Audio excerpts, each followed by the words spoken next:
Aquí les mostraremos los debates que hicimos estos 4 años sobre implementación del Acuerdo de Paz, Seguridad, Anticorrupción, Relaciones Exteriores y la pandemia.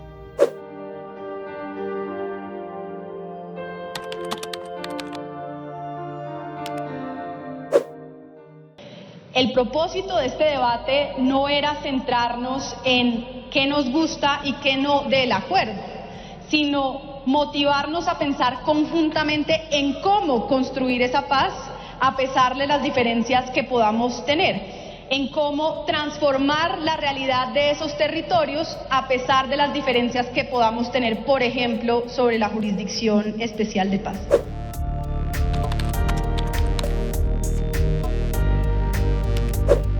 La falta de voluntad política, la falta de destinación de los recursos necesarios, la falta de empatía con los territorios más afectados por la guerra y por la pobreza de este gobierno ha impedido garantizar la seguridad territorial, ha impedido avanzar en la construcción de paz y ha generado dinámicas que fomentan a nivel territorial la repetición del conflicto armado.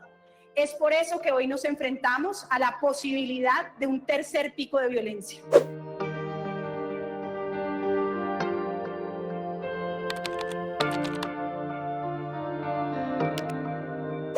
El ministro conocía y avaló el sistema de evaluación de resultados.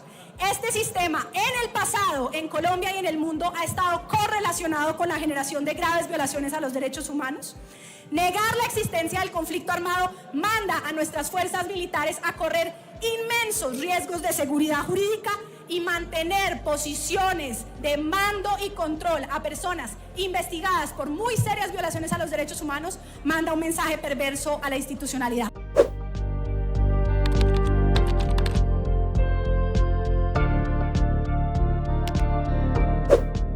Este es un debate al ministro de Defensa, al ministro que ha sido incapaz de liderar una política de seguridad nacional, que ha sido incapaz de liderar una política de seguridad ciudadana, que ha sido incapaz de ejercer control civil, autoridad civil sobre la fuerza pública y por sobre todo, que fue incapaz de prevenir los gravísimos hechos que se desataron el 9 de septiembre.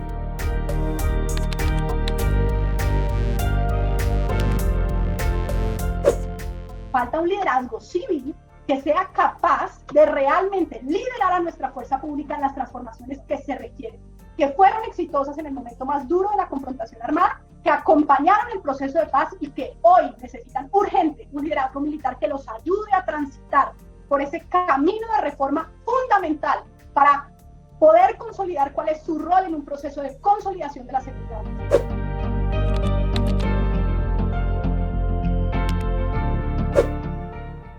Ministro Molano, yo creo que usted se merece esta moción de censura porque usted y el gobierno Duque han puesto a los miembros de nuestra fuerza pública a responder por un problema que es principalmente económico y social. Y haber tomado esa decisión ha tenido costos gravísimos en términos de violaciones a los derechos humanos y ha tenido efectos gravísimos de pérdida de legitimidad y de debilitamiento, y tengo que decir en muchos casos incluso rompimiento de la confianza entre la ciudadanía y nuestra fuerza pública.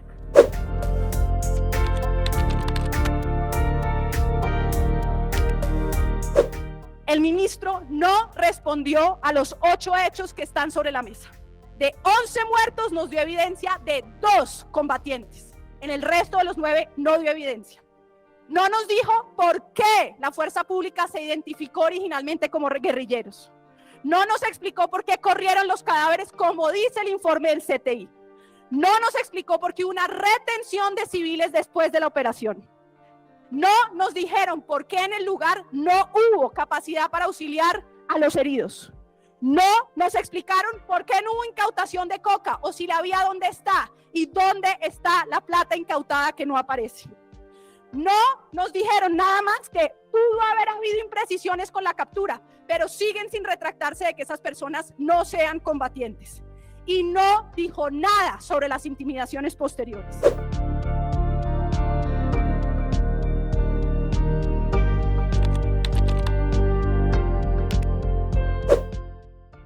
grave es que sus acciones y omisiones han incrementado la pobreza rural y han incrementado la imposibilidad de asistencia de niños en la ruralidad a tener acceso a la educación. Las decisiones que está tomando solo demuestran que usted no está dispuesta a corregir, no está dispuesta a reconocer sus errores, pero hoy, por lo menos en defensa de esa poquita confianza que queda de la ciudadanía, le corresponde renunciar.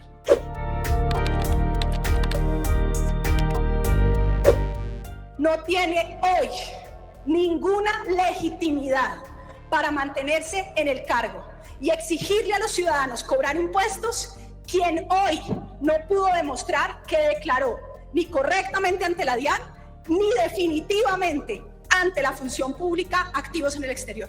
Por eso, señor director de la DIAN, renuncie.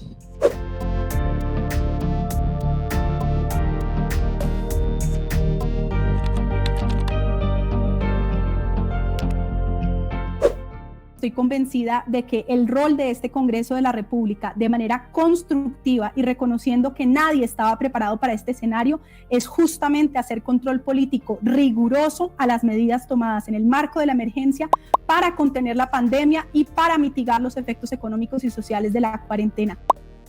Esa es nuestra tarea, eso es lo que está esperando de nosotros el pueblo colombiano. No solamente ponemos evidencia que aquí hay unos territorios en grandísimo riesgo por sus bajas capacidades institucionales, sino también advertimos de que aunque allí no ha llegado en suficiente, digamos, cantidad el contagio, los riesgos de que el contagio sea mayor de lo que estamos viendo están ahí y están latentes.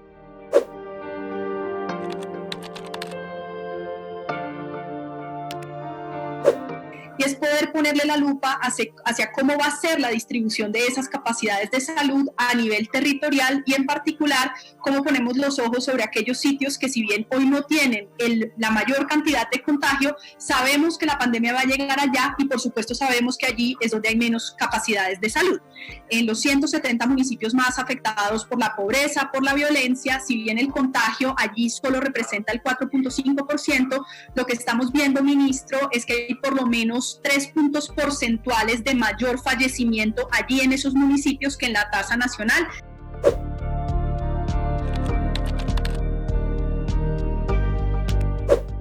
Este es un debate que no solo es objeto, digamos, de controversia en Colombia, es un debate que están dando distintos países alrededor del mundo.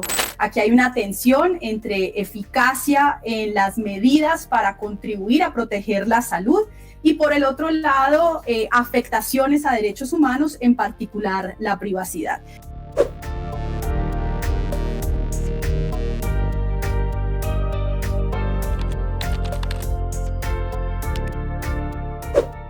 Un país serio debería preguntarse cómo lograr sus objetivos estratégicos. ¿Logramos promover o no una transición democrática en Venezuela con la política del gobierno Duque? No. ¿Logramos ponerle fin al conflicto armado entre el Estado colombiano y el ELN con la política del gobierno de Iván Duque? La respuesta es no. ¿Logramos tener una relación estratégica con Estados Unidos que nos permita transformar la guerra contra las drogas con la política del gobierno de Iván Duque? Y la respuesta es no. El próximo gobierno, a partir de 2022, tiene la primera tarea de desideologizar la política exterior que este gobierno ha llevado al absoluto fracaso.